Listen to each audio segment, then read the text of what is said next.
prince. C'est ainsi que M. Dutourquet, notre vénérable et savant docteur, appelle la langue béarnaise. C'est une manière de témoigner qu'il est fils pieux, filus pius et progène, du Béarn, et soucieux de ses gloires littéraires.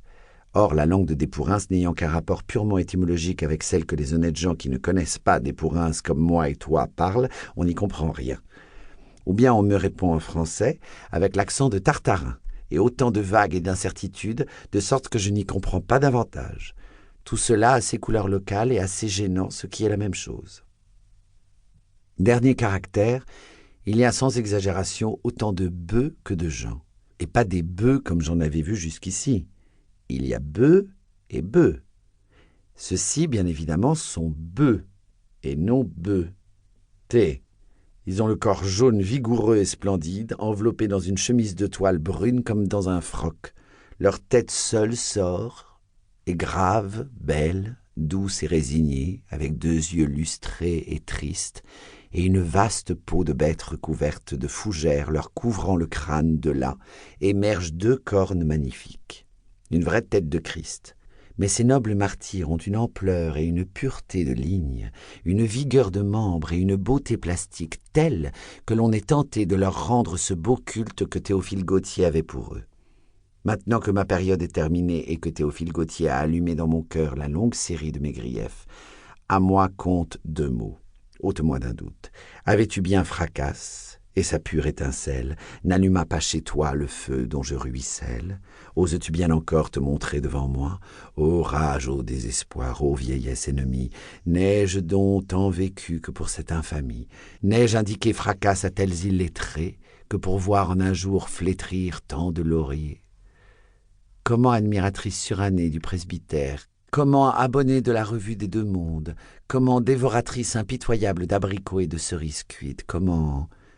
Les termes effrayés se dérobent sous moi. Tu n'as pas senti tout ton estomac s'émouvoir à cette phrase admirable. 1er volume, chapitre 3, l'auberge du soleil bleu. Je n'ai que de la merluche, du jambon et du potage. Donnez-nous du potage, du jambon et de la merluche, s'écria en chœur la troupe famélique. Comment tu n'as pas frémi de joie quand le marquis de Bruyères fait enlever la belle Zerbine et la prend pour maîtresse? Quand la marquise de Bruyères, voulant se venger des infidélités de son époux, prend pour amant le beau Léandre, et quand Isabelle, au 1er chapitre du 2nd volume, un regard jeté dans une lucarne, après la tentative déloyale de Sigognac, fixe sur lui ses beaux yeux bleus pleins de larmes. « Ah !» s'écria-t-elle, « vous m'avez fait bien du mal. » Et la volée de bois vert que reçoit le beau Léandre, enfin et surtout ce merveilleux chapitre chez monsieur le marquis, le plus beau peut-être, avec une déclaration d'amour de Chiquita. Ingrate. J'ai lu Eugénie Grandet, très beau, très triste, mais variai-je mes épithètes à l'infini, je ne dépasserai jamais un modeste trait. Belle dame de tous les jours, jusqu'ici histoire de latin ou grec est fait. Ensuite, à la 66e page, Mignet m'intéresse beaucoup à ses lectures et expliquait déjà 250 au moins vers de Énéide, grec aussi, et aussi style télégraphique d'une nommée Adélaïde Veil, qui parle absolument comme petit Zoïque de ma chanson. Belle marquise d'amour, mourir pour vous, veut, mais point corriger lettres, incorrection grammaticale, d'idées, de style ou d'écriture. Fait trop chaud pour cela. Bonsoir, belle sauvage tachée, écrit mieux François.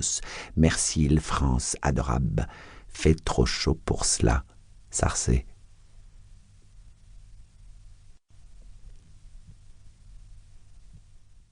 Anna Théveille, Salis de Béarn, septembre 1886.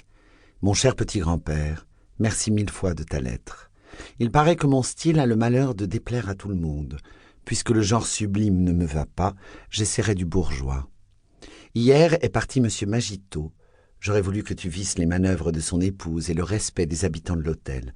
Il avait donné le nom de docteur Magiteau, et sa femme et des lettres nombreuses et des bulletins de la Société d'anthropologie en avaient fait un savant illustre, un médecin fameux. Tandis que nous passions pauvres et ignorés dans le salon de l'hôtel, on s'empressait autour de la divinité, d'un accueil bienveillant d'ailleurs, affable et facile. Docteur, ces médecins toujours distraits, tous les savants et tous les docteurs écrivent comme ça d'une manière illisible. Vous ne savez pas, madame, demandez au docteur, mais vous savez...